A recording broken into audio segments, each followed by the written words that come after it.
Hola, soy Gemma Alcolea, profesora de Ciencias de la Comunicación, y en este tutorial vamos a aprender a introducir texto en los marcos y otras opciones más avanzadas relacionadas con el texto.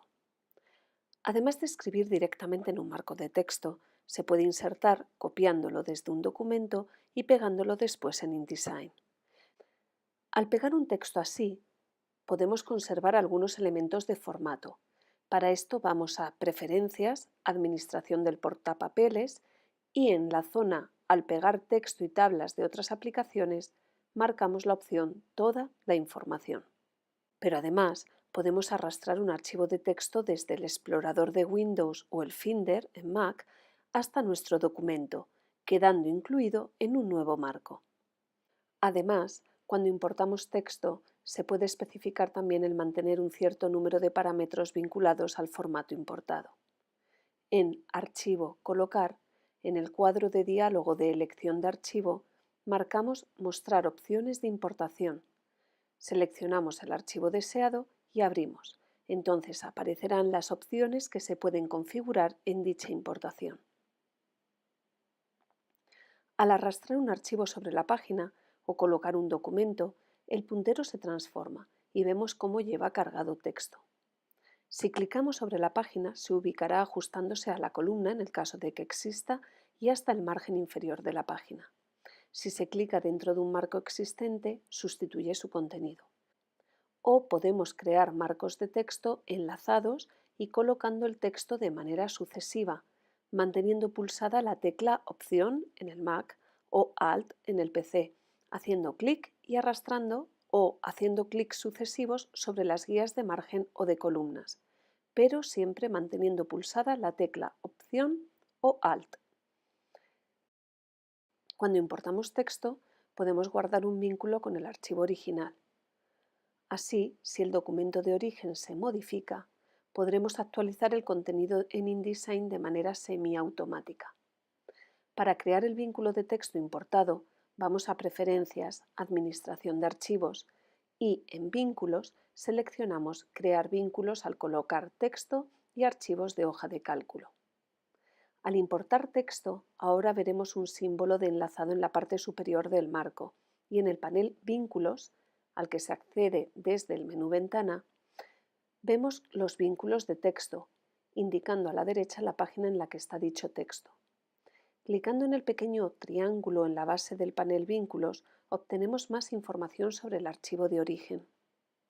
Desde este panel, además, se puede acceder a la edición del archivo de origen e introducir cambios en el documento original. Al guardar el documento, se actualiza el texto en InDesign. Un cambio en el archivo de origen, como puede ser del nombre del archivo o de su ubicación, hará que se rompa el vínculo, lo que se indicará en el panel, pero podremos volver a vincularlo de nuevo desde InDesign. Y si se ha modificado el documento original sin actualizarlo, aparecerá un triángulo amarillo. Desde el panel podremos actualizar las modificaciones. Si un contenido ya existe en otro archivo de InDesign y queremos trasladarlo a nuestro documento activo, se puede copiar y pegar, pero el uso de la herramienta recopilador nos permite que queden vinculados. Seleccionándola en el panel Herramientas, se hacen clics sucesivos sobre los elementos que deseamos importar en otro documento y van quedándose en el recopilador. Luego, en el documento de trabajo, se pueden colocar dichos contenidos con distintas opciones de importación, como se ve en la parte inferior del recopilador. Los elementos así colocados quedan vinculados al contenido en origen, por lo que un cambio en el original se aplicará también al elemento en nuestro documento actual.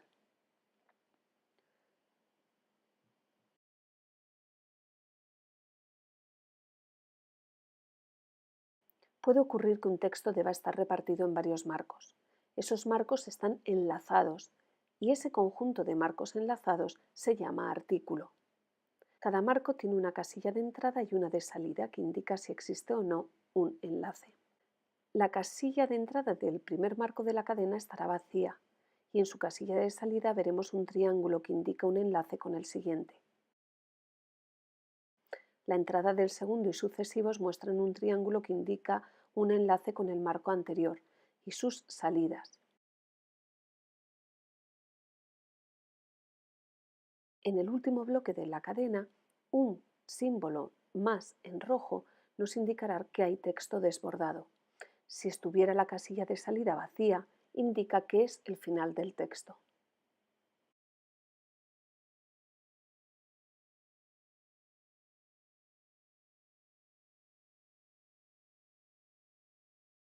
Si queremos ver las flechas de conexión entre marcos y conocer así su ruta, en el menú Ver Extras elegimos Mostrar enlaces de texto. Si queremos colocar texto desbordado en un marco ya existente, con la herramienta Selección clicamos en el más y situando el puntero encima del marco deseado, vemos cómo se transforma en el símbolo de enlace. Si clicamos, colocamos el texto y queda enlazado al marco anterior. Cuando creamos una cuadrícula de marcos, como ya vimos, haciendo clic y arrastrando para determinar primero el tamaño de la cuadrícula y con las flechas arriba y derecha para generar las filas y columnas, los marcos quedan enlazados. Es posible determinar la forma del texto en los marcos, seleccionando un marco en Objeto, Opciones de marco de texto, en la ficha General, en la lista desplegable Columnas, se puede determinar el número de columnas en que se repartirá el texto dentro del marco y el medianil entre ellas. En ambos casos, con diferentes posibilidades, como mantener dichas indicaciones en un número o tamaño flexible o fijo. En la misma lista desplegable se puede indicar el espaciado de las columnas del marco a los bordes del mismo, así como la alineación vertical del texto dentro del marco. Cuando se ha distribuido texto sobre varias columnas y la cantidad del texto es insuficiente para llenar por completo la última columna, existe la posibilidad de equilibrar las columnas. Lo marcaremos en las opciones de marco de texto. En Opciones de línea base se puede indicar la distancia deseada entre la parte de arriba del marco y la primera línea de base del texto, es decir, la línea en la que se apoyan los caracteres. En desplazamiento se elige primero la referencia para dicha distancia entre las opciones disponibles, como puede ser ascendente, que es el punto superior alcanzado por un carácter con trazo ascendente como la D o la B, que se alineará con el margen superior del marco, o la altura de mayúsculas, cogiendo como referencia la línea superior de las mismas, o el valor del interlineado, o la altura de la X, que es la parte más alta de caracteres en caja baja, o bien un desplazamiento fijo. En ocasiones podemos necesitar ver los caracteres ocultos o no imprimibles. Lo haremos en texto, mostrar caracteres ocultos, y así veremos elementos como los espacios entre palabras, tabulaciones o los finales de párrafos. Así, por ejemplo, podremos detectar la existencia de más de un espacio entre palabras u otras cuestiones similares. Si queremos usar pictogramas, es decir, por ejemplo, cifras en versalita, ligaduras, fracciones, los insertamos colocando el punto de inserción en un marco de texto y en Texto, Pictogramas, o bien en Ventana, Texto y Tablas, Pictogramas, elegiremos la familia de fuente y un estilo y hacemos doble clic para insertarlo.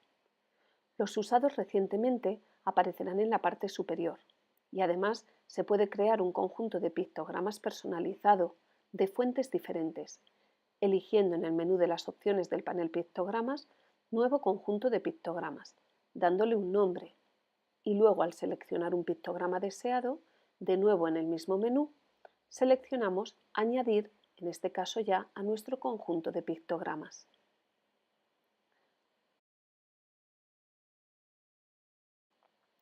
Para insertar caracteres especiales lo haremos desde Texto, Insertar carácter especial, Símbolos. Hay que destacar que con los guiones existe el guión de no separación. Va a ser un guión que permite unir dos palabras de forma que no puedan separarse al final de línea. En el caso de las comillas, hay que tener en cuenta que en Preferencias, Texto, en la zona Opciones de texto, se puede seleccionar o no la opción Usar comillas tipográficas. Y es posible especificar el tipo de comillas en función del idioma utilizado. En Preferencias, Diccionario, en las listas desplegables comillas dobles y comillas simples elegimos el carácter deseado.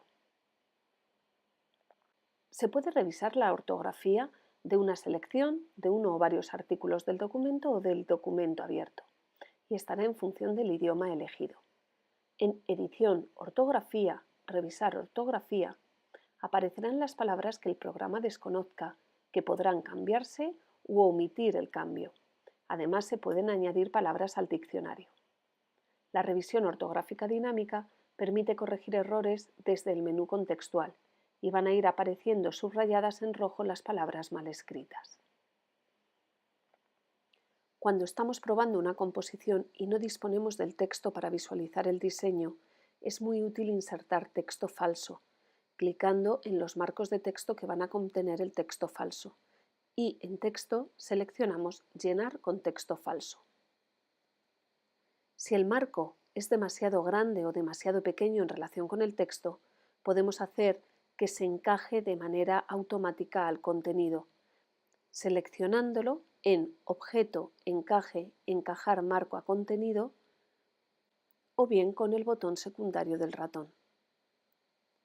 Para conocer el número de caracteres, de palabras, de líneas y de párrafos que contiene un marco o una serie de marcos enlazados, clicamos en el marco que deseemos y, teniendo seleccionada la herramienta Texto, escogemos en el menú Ventana la opción Información. Veremos las estadísticas del texto, tanto visible como el que está oculto porque el marco sea demasiado pequeño para mostrar todo el texto. En próximos tutoriales seguiremos avanzando en el conocimiento de InDesign.